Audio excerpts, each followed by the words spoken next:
Tonight on CTV News, more than $30 million of new funding is going towards community projects. So how will it be spent?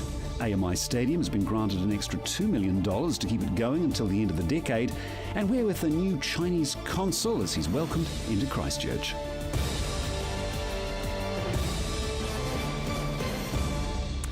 This is CTV News. I'm Grant Mangan. The Canterbury Community Trust, a big funder of community projects, today announced $37 million in donation approvals. A big spend on the things that count. The Canterbury Community Trust has been a part of seeing community projects succeed for 26 years. From the financial year ending on March 31st, $18 million has been assigned from the $25 million fund. Started in February last year, the trustees created the special fund because of the impact the earthquake has had in Canterbury. We just felt that Canterbury, obviously, in particular, was very impacted by the earthquakes, and that having some extra funds available would, I guess, keep the heart of the community pumping. I was actually saying to the CEO, it's a bit like administering CPR, that we just needed to keep the blood flowing through the veins of Canterbury, and so we've done that by making additional funds that are available. The special fund has contributed to many earthquake-related initiatives, including social housing and an agreement with Ngāi Tahu, helping first home buyers. Through the regular sector fund, from killing wasps in the Craigie burns to surf lifesaving, the Community Trust helps make many organisations make a difference. Jill Spooner says it's quite inspiring to learn the good work people do in their communities. The Community Trust Chair says it gives you a lot of faith in the human race. It's a great opportunity, and in actual fact, probably what's the real eye-opener is actually seeing the huge number of people whose heart is really in the community and the amount of time they're prepared to give. So, I mean, we're quite lucky in that, we do spend a lot of time on it, but, you actually just get to see some absolutely fantastic people making a huge difference in their communities.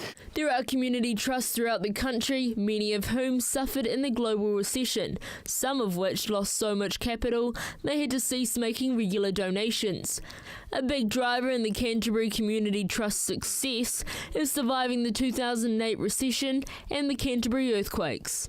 We've always had a much more conservative strategy, so with a view that we would try to protect capital so that we can continue to make regular donations, and that sort of prudence has actually paid off for us. So it's been good that we've been able to maintain donations and still keep the capital in good shape. The Trust celebrate $37 million in donations in a year tonight, the highest level of donations in its 26-year history. The next step for this community trust is looking ahead at how they can do things more collaboratively. That we've got to make sure that the money that we're giving out is going to the places where there's the most need, and also that we're actually getting the results out of that. So a bit more of an emphasis on the pre-research for standard donations, and making sure we're actually measuring outcomes and getting the best result for the money that we're giving out. Although they're not able to meet every request dollar for a dollar, the Canterbury Community Trust do encourage people to put forward applications. Jill Spooner says you never know what the Trust could do to help make a small dream possible. Joelle Batista, CTV News. The Christchurch City Council is making money out of thin air. 3 developments are leading the charge, and freshly released designs show the buildings extending out over public space. It's big and it's boxy. Box Quarter Limited wants this building to go up on the corner of Madras and St Asaph Streets. However, what's setting it apart from other developments is that parts of the building are extending over the footpaths below. Once it's built, passers-by will be walking underneath offices, and that's spooking some of the people we spoke to today. You don't like it? Why not? Because it's dangerous. Another earthquake that give way. Oh, they look really cool though, but probably not in Christchurch. I can see why they want to build it like that, but coming from Christchurch, I don't want to be walking under buildings that are sticking out under thin air. I want structure on both sides of them. Just with the earthquakes and everything, it makes you feel a little bit uneasy. The 7 boxes will hang over 53 square metres of public space, and the Environmental Committee doesn't have a problem with it. In fact, it's up for discussion during today's Christchurch City Council meeting. Annual rent charges for the 53 square metres of space will total $2,000, a drop in the water compared to the combined rents from the 50 tenants who have signed on to the project. Another developer, Peers Partnership, has already been approved to build and has only been charged $500 a year for the licence.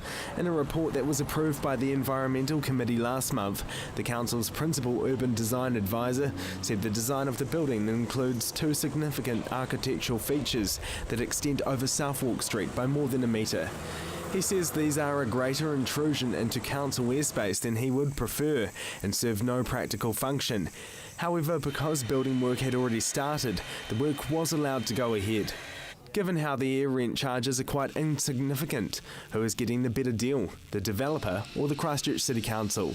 I think City Council's mostly desperate for money and they're looking for any way they can find to get some money. But those boxes are extending out, and I suppose you could say that it is extending onto council property. It looks quite good, but I think we're having too many of those sort of buildings around in the new city. I suppose I can see where the council are coming from because they're actually short of cash right now, and maybe this is just one of their means for trying to bring in extra money. In the reports to the full council staff acknowledged that the rebuild is likely to lead to an increased amount of the use of airspace to increase a building's floor plan. So perhaps in the future, we will see whole streets looking like this. Marcus Gibbs, CTV News. Christchurch City Council today discussed whether to grant a $2 million loan to extend the life of the temporary rugby stadium in Addington. It follows a blowout within the City Council's finances that means that the new stadium, due to be built by 2017, will be pushed out another 5 years. $2 million is pocket change compared to a price tag of a brand new covered stadium on Madras Street. That could set the City Council and government back by $250 to $500 million. A $2 million loan for the Christchurch Stadium Trust will help keep the temporary stadium running beyond 2017. Without the loan, the stadium may be forced to close. That loan is needed because building a new stadium by 2017, which was the original plan within the blueprint for the central city, is looking unlikely. The completion date has now been pushed back to 2019 following revelations of the council's finances. Currently, the trust is renting stands for the stadium, but these are costing $700,000 a year. Spending just $2 million would buy them outright. The money it is spending on the seating can then be spent on upgrading and improving the stadium.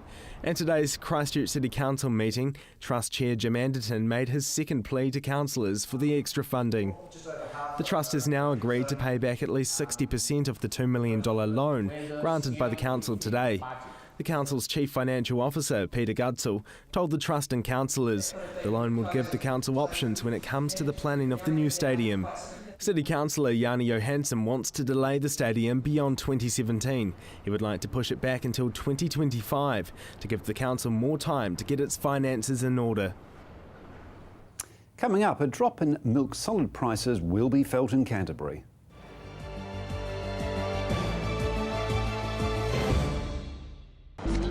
Let's face it, everyone has an agenda. And guess what? So do I. Every week, I'll pick 3 stories that grab my attention. Agenda with me, Brent Goff. My son's helped me greatly with my independence now that I've got more mobility. Mum, I've been looking into stand assist chairs from More Mobility. They recline back with a footrest. Then when you want to get out of them, they stand you up. You can even sleep on them. More Mobility can bring one out for a free trial.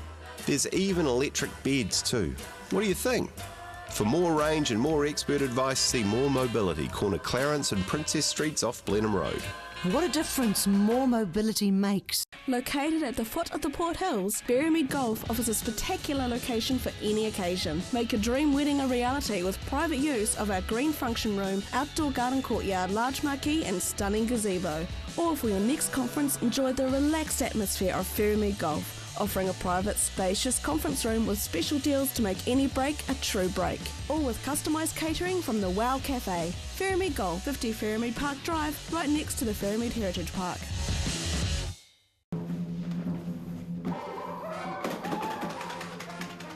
Avoid the monkeys when it comes to relocating. Trust A1 Movers, a family business since 1993 that guarantees a professional job every time. We carefully handle and wrap your valued items, ensuring they have a safe journey. Secure storage and insurance options are also available. A1 Movers, the careful, caring, moving company. Oi! Come in and meet the locals at the Bush Inn Centre. Whether it's to grab a coffee on the go or to catch up with a friend over lunch or dinner, the Bush Inn Centre is the perfect place. With our unique range of shops, you'll find everything you're looking for and more. Our friendly locals are always happy to help. We have plenty of parking at the Bush Inn Centre, making your shopping experience just a little bit easier. So come in, meet the locals and shop Bush Inn. You'll find us on the corner of Riccarton and Waimari Roads. I'm Chris Lynch. Join me for CTV's new current affairs show Lynched every Monday at 8:30 right here on CTV, where I talk to the decision makers and those responsible for running our city.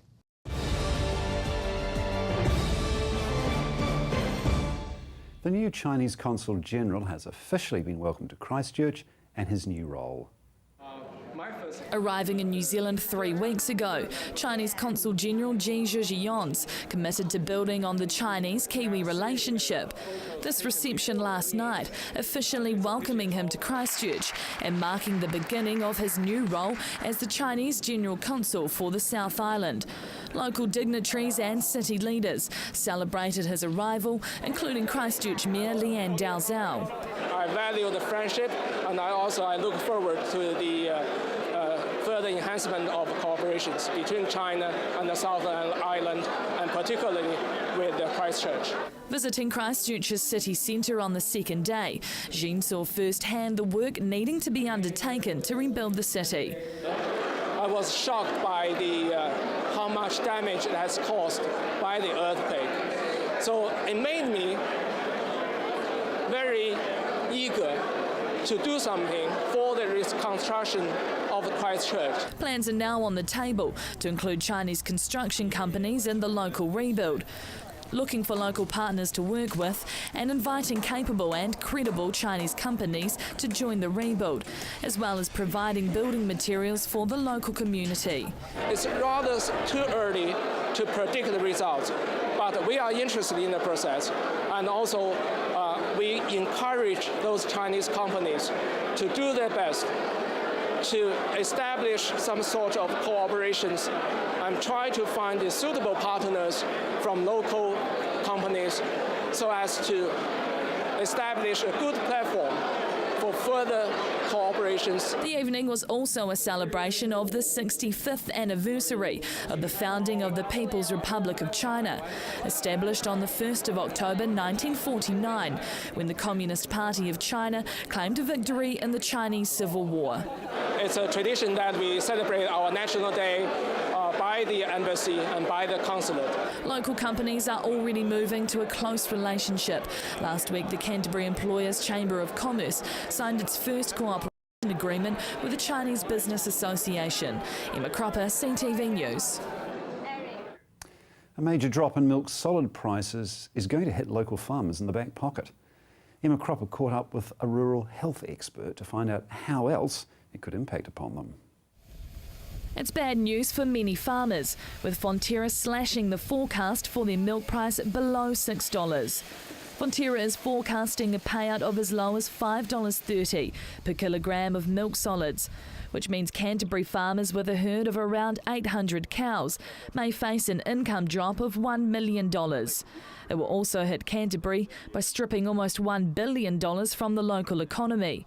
Jeanette Maxwell, a Methven farmer and Rural Health Alliance Aotearoa member, says it's the nature of the industry that the prices are unpredictable. We're a free trade nation trading in a global market. It's always volatile. Jeanette's been a spokesperson for Rural Health. Her research shows rural depression has hit farmers worse than people in the urban areas. That's because of the stress and unpredictable nature of the job. With low payouts forecast for this year, Jeanette believes it could be a trigger for local farmers to become more stressed. Because it all depends on how well established the farmer is, how geared up to what they're, and I mean, you know, in terms of debt loading and where they're at in their farming systems.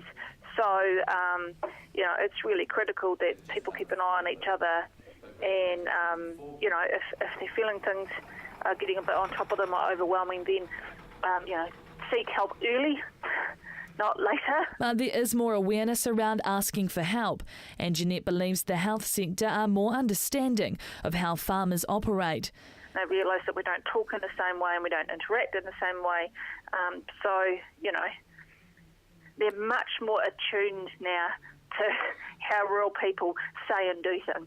The drop in milk prices isn't expected to hit the supermarket shelves.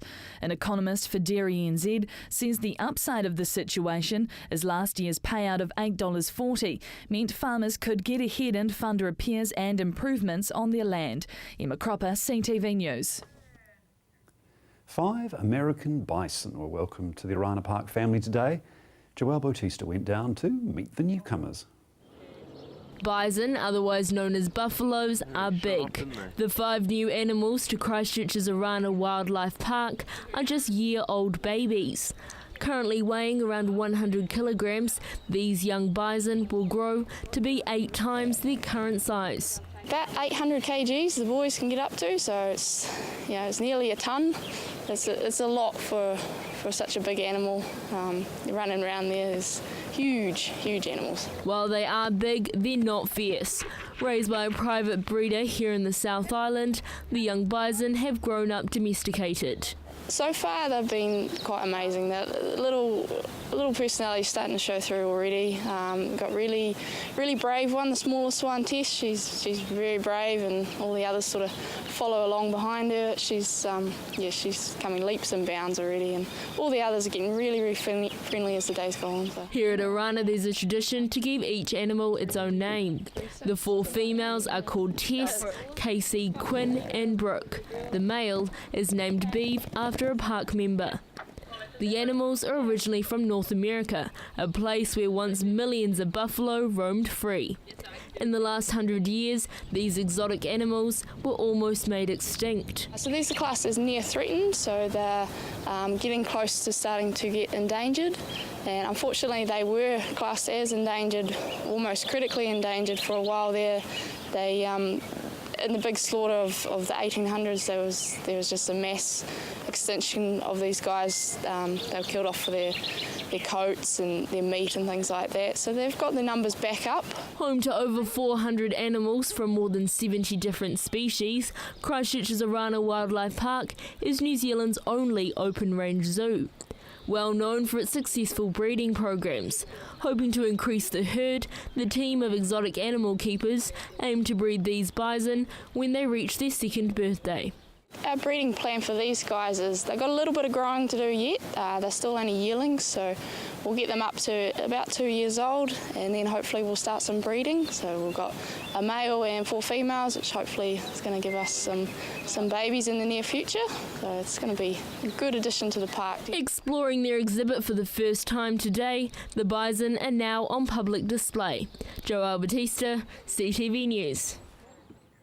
I was going to say, don't they look cute? But at 800 kilos, that's a lot of cute, isn't it? Still to come, your local business update.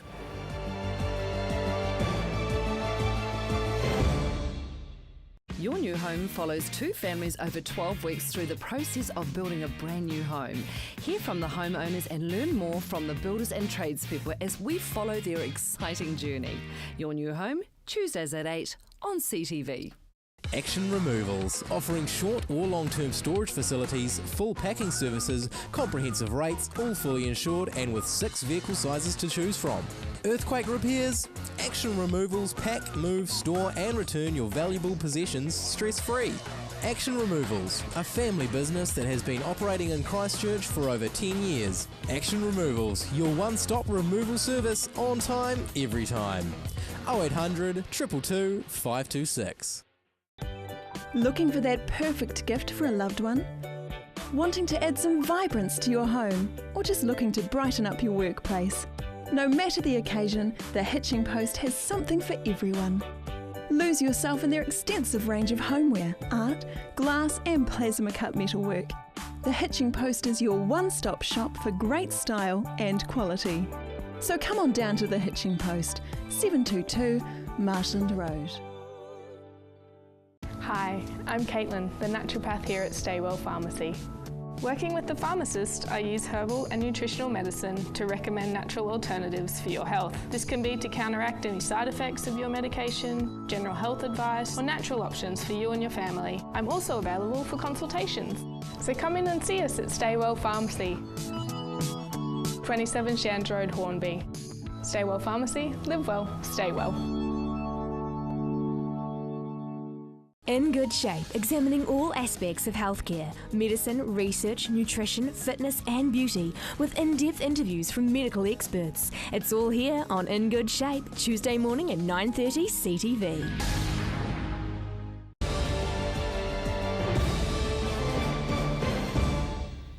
Here's Warren Head with your regional business update. I'm Warren Head from headliner.co.nz. I should start out this program by saying thanks to everybody who had a common sense attitude to where this country is going and put the current government back in last weekend on an even keel.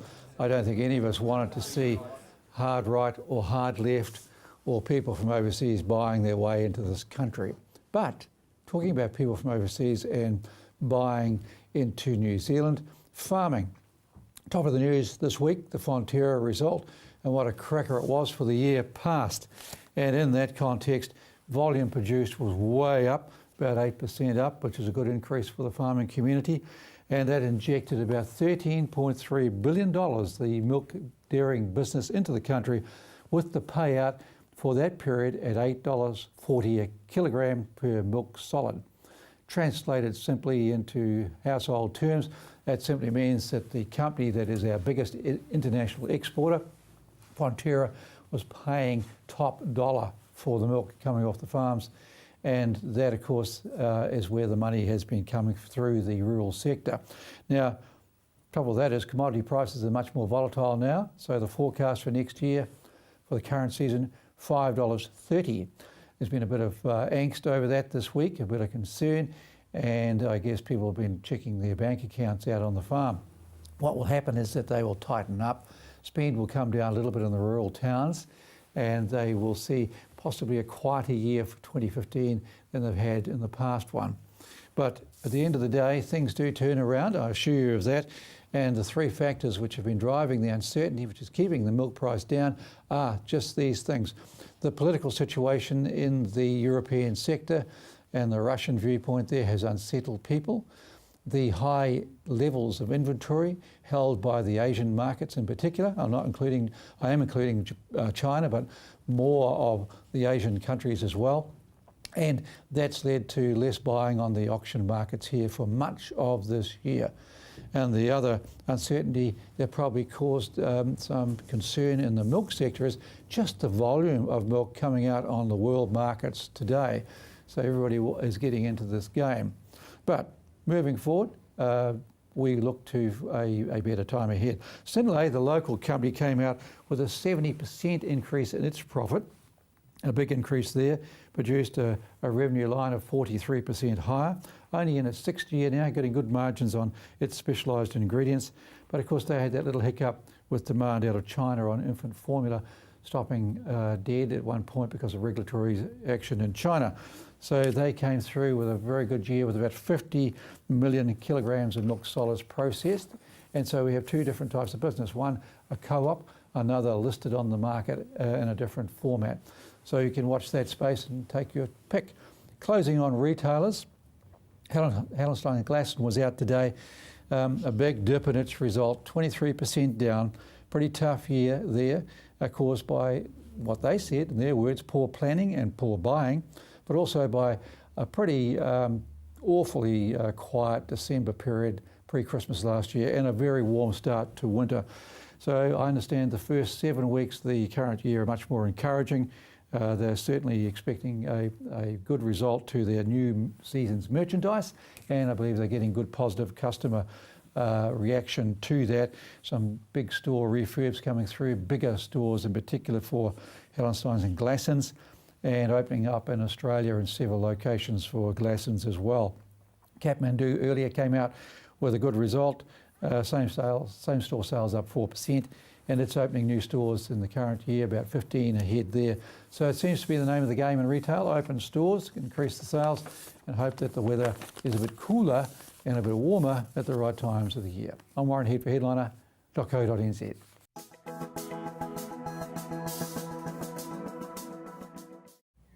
Now let's check out the weather around Canterbury. Good evening, Canterbury. Let's take a look at your region's weather. First in Timaru, Temuka and Geraldine, 17 degrees today.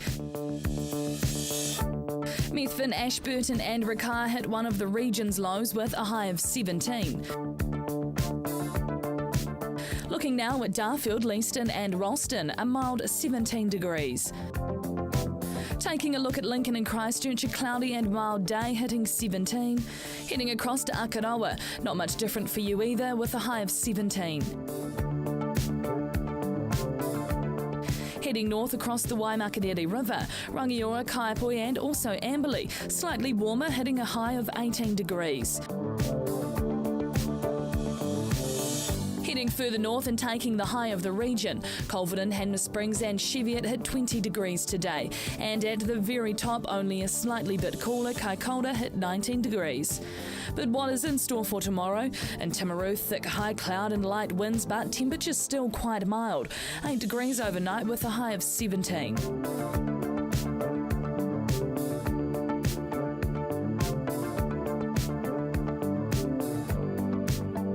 Ashburton, cloudy skies and a light northerly or northeasterly breeze. Hitting 8 degrees overnight and a high of 17 degrees throughout your day.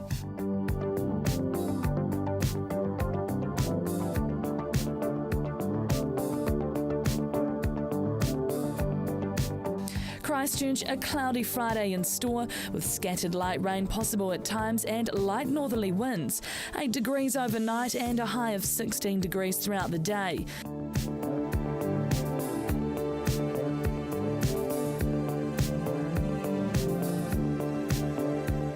In Kaikoura, plenty of cloud and the odd spit of light rain about. Do expect light winds and an overnight low of 8 and a high of 16 degrees.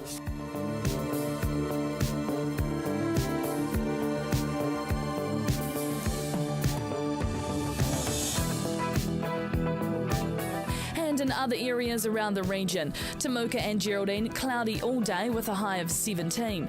Methven, morning rain with a high of 16 and Rakaia 17 degrees. Darfield, Leeston and Ralston expect rain in the morning with a high of 16. Lincoln, not very nice weather for you either, hitting a high of 16 with rain. Over in Akaroa, a high of 16 degrees. Rangiora, Kaipoi and Amberley, morning rain with afternoon cloud and a high of 16.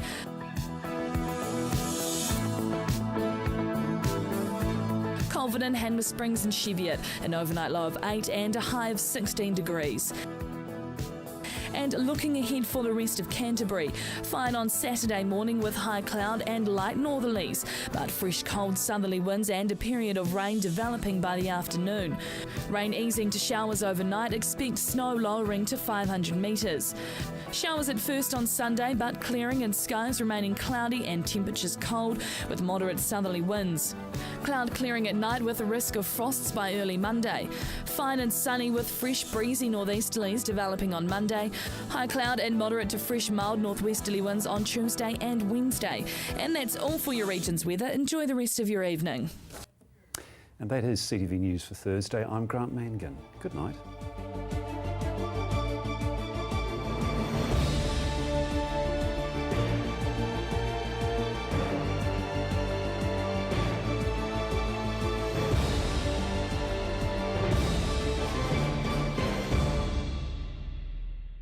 Supporting local content so you can see more of New Zealand on air.